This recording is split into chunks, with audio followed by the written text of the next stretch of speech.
Hi, and welcome back to the Contract Podcast, where we talk about the deals we make and those that break. Today, we continue in our interview series where we've discussed career pivots. So I'm happy today to welcome a younger career professional who will discuss with us his background, some of the challenges he experienced in his recent career pivot, considerations that he gave in making the leap, and also his outcomes thus far. Stay tuned in. Hey, Jordan. Hey Tony, thank you so much for having me. Yes, this is my first podcast debut. Welcome. I know maybe this will become my new thing, maybe a new pivot in the future, perhaps. We'll be sure to have you back. So, what I want you to do to kind of set the stage is I want you to tell us a little bit about who you are. Tell us a little bit about your background, career wise, why you chose your career, and why we're actually talking today with you about pivoting. Of course, yes. So let's see.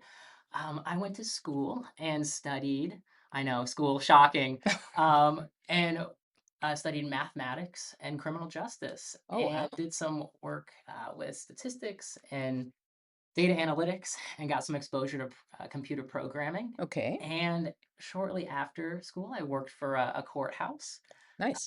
where I worked as part of the juvenile probation department and did some clerical work, got to observe from court cases, as well as some pre-sentence investigations.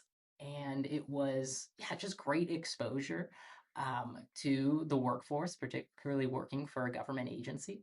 And then I worked for a nonprofit where it was wraparound services for folks who had been releasing from state institutions across a variety of states. Okay. And it was a wonderful experience to have so much exposure in an analytical role to government and uh, nonprofit corporate partnerships where I had the opportunity to work across a variety of different teams and track all of our different outcomes for our stakeholders and to help with performance based metrics. And yeah, it was a wonderful experience. And most recently, after a few years, pivoted to the finance industry. Hmm. So now I track all of the new assets for a trust company within a large financial firm. And yeah, work across all the wealth management departments. And it has been a wonderful experience getting to learn the ins and the outs. What propelled you to actually make the leap, if you will? And kind of how did that feel? Having, in some cases, there's always a first time. So doing it for the first time, for instance, what does that feel like? What does that feel like for you? Yeah, I think for me, particularly with my first uh, job internship experience at the courthouse, right? Pivoting from that to the nonprofit sector where we were serving a very similar demographic, Okay. that felt like home. Okay. That was a natural progression where, I was familiar with all of the checks and balances, the uh, industry, and what the goal and overarching mission was that we were all seeking after. But I think what was challenging with this last pivot was I did not anticipate I guess, the chasm that exists between maybe the nonprofit and the corporate sector. That was Interesting. something that, uh, yeah, I didn't anticipate.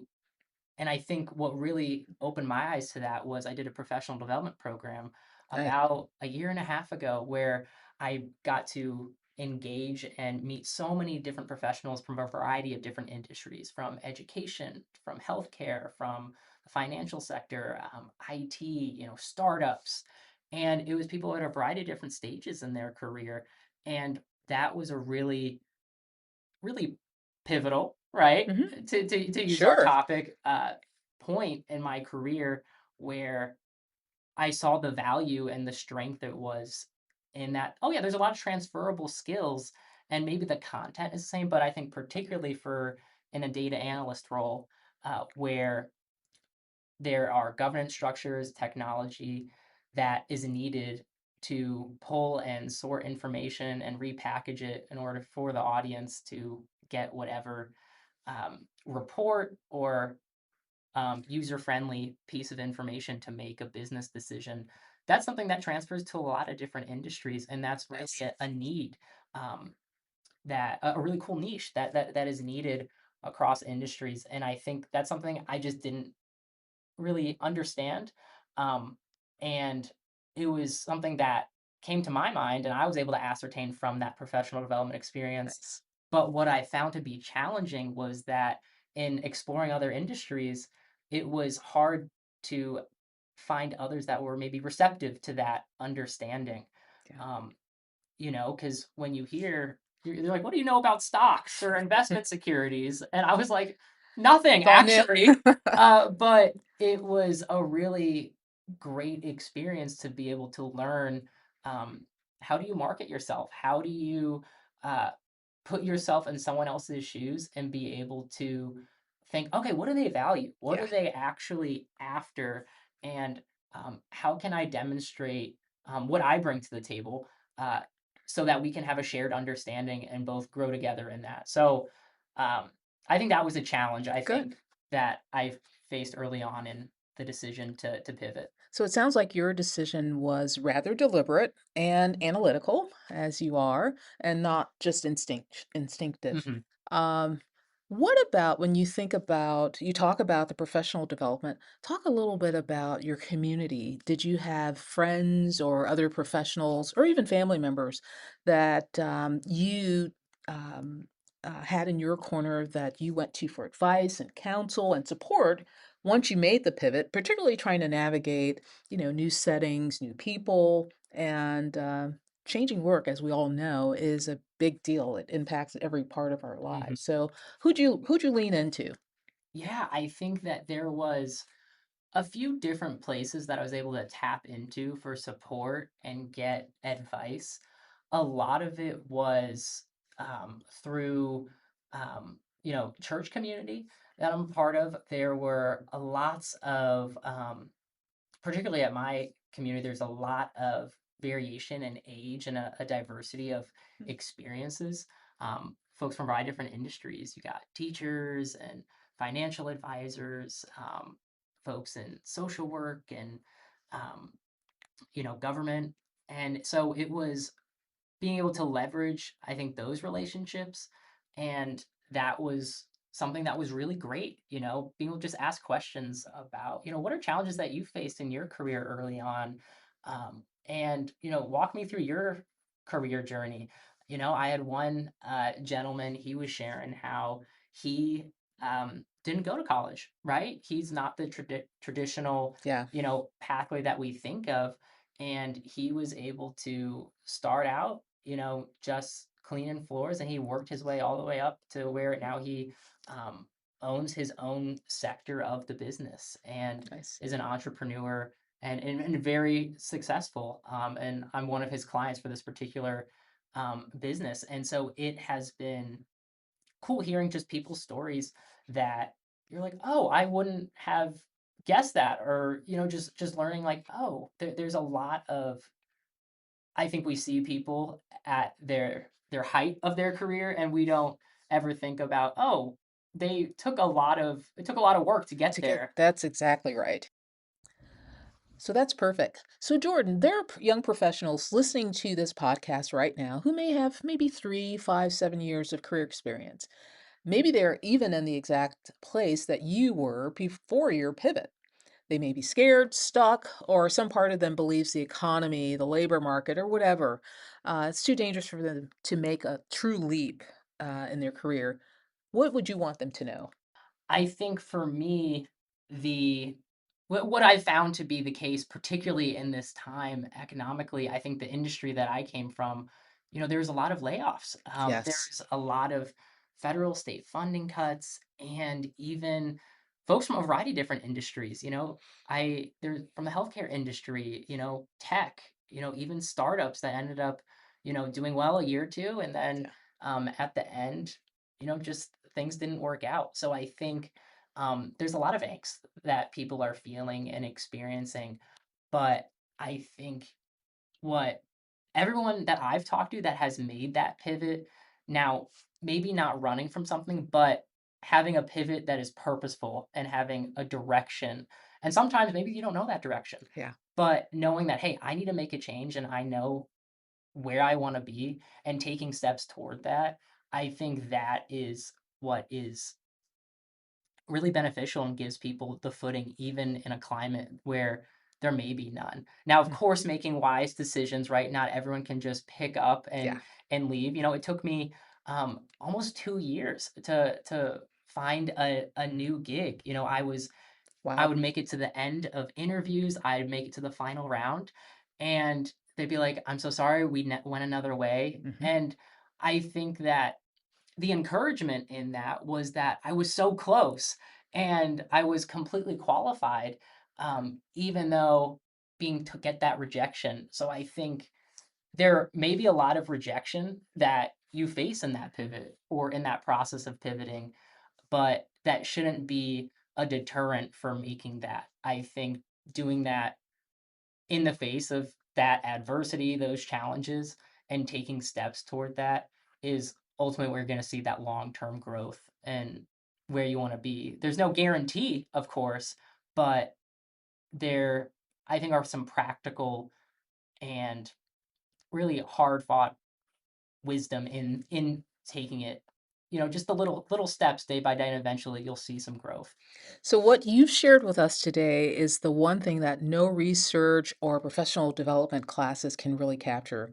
It's the lived experience of courage. You had the courage to take risk and actually pivot. So, in choosing yourself when everything around you is telling you to perhaps even play it safe, you've obviously advanced down the field. So, I thank you for being willing to share your story out loud today because I know it will land exactly where it needs with some of our viewers, particularly folks who are not as experienced at taking career pivots or changing jobs, we'll just say very specifically. And I think it'll help someone. So the point that I get from your sharing that with us is that calculated risks are usually worth taking. And I know Mhm. with a person of your analytic skill set and deliberative processes that you're going to be perfect in your next role, or you already are perfect in your next role. So congratulations on that. But one last question, and we ask every guest around this topic to give us an answer to this. Just one word. In one word, what would you use to describe how you feel or who you are on the other side of your pivot? Wow. What is the one word that best describes the new Jordan after a fantastic, career pivot? I think there's a level of freedom that just comes to mind. I think there's and I think that is something that there's a level of privilege that I think I've been able to have because of where I'm at now in my career. There's a level of flexibility in my personal life that I now get to have because I think previously, right, when you are working a full-time job and then having to do work outside of that in order, whether that's going to networking events or scheduling coffees with folks that you know, folks that you don't Mm, know, and just cold calling sometimes, and just taking that time to learn, develop your skills, taking classes, etc. That's a lot to do on top of yeah, learning and gaining skill sets, and indeed. also being involved in the community and heavily involved there. Um, so I think that on this side of things, it's been a wonderful kind of just weight that's been lifted where I get to kind of enjoy the fruits of my labor, so to speak. Fantastic. Um, and there's just also a level of I also want to continue to grow and to advance because I don't take this experience for granted. Because there's a lot of people that would do anything to be in my position. There was there's the applicant pool for jobs right now is insane, and so I think that wherever um, I find myself, and that goes for wherever we find ourselves, right? It's an opportunity to grow and um, to really just yeah, just kind of take it all in. So I think that's just what I've been kind of challenged to do in continuing to learn and grow and try to find my footing in a new terrain is just to kind of enjoy the experience a little more. Um, So hopefully that answers that All question. right, listeners. So you heard it from Jordan. The word for him post pivot is freedom. We appreciate your coming on, Jordan. We'll have you back. We appreciate the insights you've given to the listeners. Please join us again on the Contract Podcast on our social media on YouTube, Instagram, and on our website. And we look forward to seeing you on the next episode.